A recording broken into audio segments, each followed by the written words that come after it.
ओम नमः सिद्धेभ्यः। ओम नमः सिद्धेभ्यः। ओम नमः सिद्धेभ्यः। सभी को सादर जय जिनेन्द्र। बंधुओं, आज इस प्लेटफॉर्म से हम लोग भक्तामृत स्तोत्र की रचना के बारे में बात करने जा रहे हैं कि कैसे आचार्य मानतुंग स्वामी जी ने भगवान आदिनाथ की स्तुति में भक्तामृत स्तोत्र की रचना करी।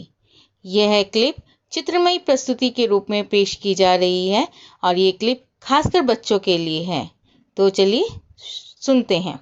अरे ये क्या, एक दिगंबर मुनिराज तो एक बड़ी सी काली सी जेल में बंद हैं। उन्होंने ऐसा क्या किया जो उन्हें इस तरह से 48 तालों में बंद करके रखा हुआ है? और उनके शरीर पर ये इतनी सारी जंजीरें, ये बेड़ियां क्यों बंधी हुई हैं? लेकिन इतना सब होने पर भी ये मुनिराज तो एकदम शांत दिखाई दे रहे हैं। आओ, आज हम आपको एक स्पेशल स्टोरी सुनाते हैं और जानते हैं कि आखिर इन महाराज जी को 48 तालों में क्यों बंद किया हुआ था। एक सिटी में राजा भोज नाम का राजा राज करता था। एक राजा अपने मंत्रियों के साथ राज दरबार में बैठे हुए थे। वहाँ एक डिस्कशन शुरू हुई कि चलो हम कुछ लोग ज्ञान अर्जन करते हैं, लेट्स गेट सम नॉलेज। और इसके लिए उन्होंने पंडित धनंजय जी को बुलाया। पंडित जी तो बहुत बड़े विद्वान थे, लेकिन उन पंडित जी से कुछ लोग जेलसी करते थे। तो जैसे ही पंडित जी राज दरबार में आए तो मंत्रियों ने जोर से शोर मचाना शुरू कर दिया और पंडित जी को तो गलत गलत बोलने लगे। कुछ लोगों ने बोला कि इन्हें तो कुछ भी नहीं आता है, अगर हमें रियल में कुछ नॉलेज लेनी है ना तो इन्हीं के गुरु को सभा में बुलाना चाहिए, इनके गुरु से ही हम शास्त्र चर्चा करेंगे। राजा भोज पंडित धनंजय जी के गुरु को जानते थे। उनके गुरु का नाम था मानतुंगाचार्य जी। और मानतुंगाचार्य तो बहुत बड़े विद्वान थे और ज्ञानी आचार्य थे। तो राजा भोज ने कहा, ठीक है, मंत्रियों को शांत करने के लिए इनके गुरु को ही बुलाने चाहिए। तो उन्होंने मानतुंगाचार्य को सभा में बुलाने के लिए एक दूत, एक मैसेंजर को भेजा। तो उस मैसेंजर ने, उस दूत ने मानतुंगाचार्य जी को रिस्पेक्ट से नमन करके कहा कि आपको राज दरबार में राजा ने बुलाया है, आपसे रिक्वेस्ट है कि आप राज दरबार में आइए और हमें कुछ उपदेश दीजिए। आचार्य मानतुंग जी ने दूत से कहा कि हम तो दिगंबर साधु हैं, हम इंडिपेंडेंट हैं और हम अपनी मर्जी के मालिक हैं। हमने तो सब कुछ त्याग कर दिया, तो हम अभी राज दरबार में नहीं जा सकते हैं। तो मैसेंजर ने वापस जाके राजा जी को ये सब बताया। राजा ने दूत को दोबारा भेजा और बोला कि फिर से रिक्वेस्ट करके मानतुंगाचार्य को लेकर आओ। इस बार भी रिक्वेस्ट करने पर मानतुंगाचार्य जी दरबार में नहीं आए। तो उन्हीं मंत्रियों ने राजा को थोड़ा भड़काया और कहा, देखिए राजा, इस जो धनंजय पंडित है ना, इनके गुरु को भी कुछ नहीं आता।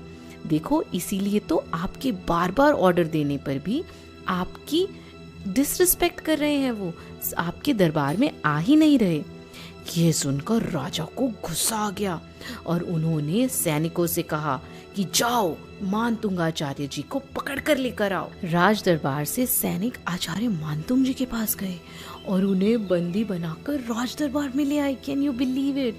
एक दिगंबर मुनि महाराज जो किसी से कोई बैर नहीं रखते, किसी का बुरा नहीं करते, उन्हें सैनिक प्रिजनर बनाकर ले आए।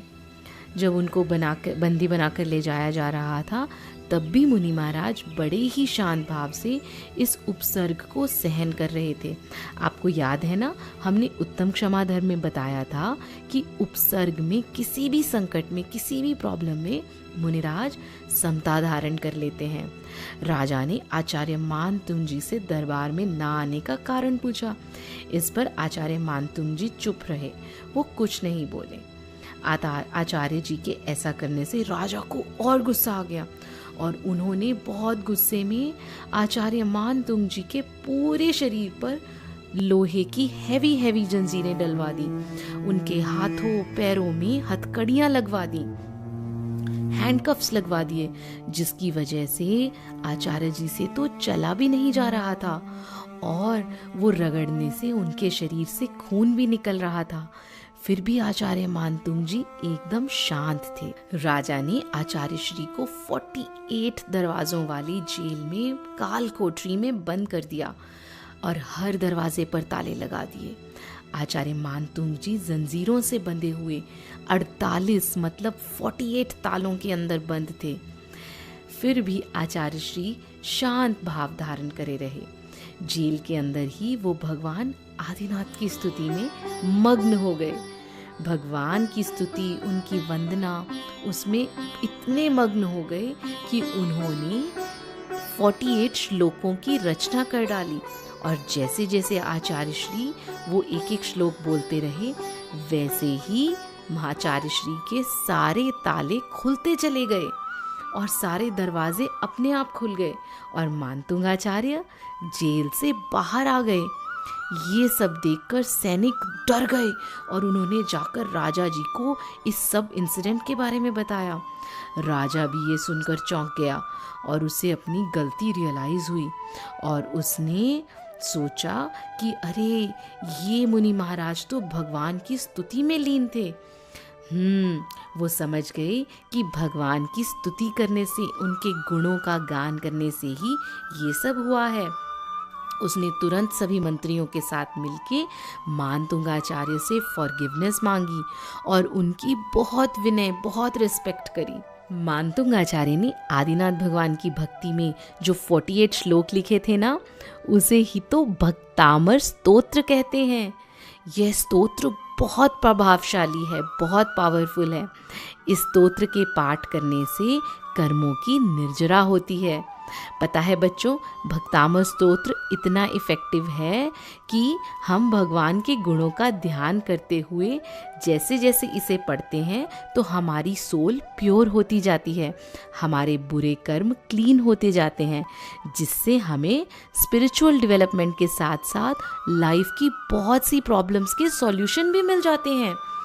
45th श्लोक को पढ़ने से हेल्थ, 6th श्लोक को पढ़ने से मेमोरी और 3rd श्लोक को पढ़ने से आईसाइट इम्प्रूव होती है और पूरा भक्तामर पढ़ने से हमारी ओवरऑल डेवलपमेंट होती है और मंगल होता है।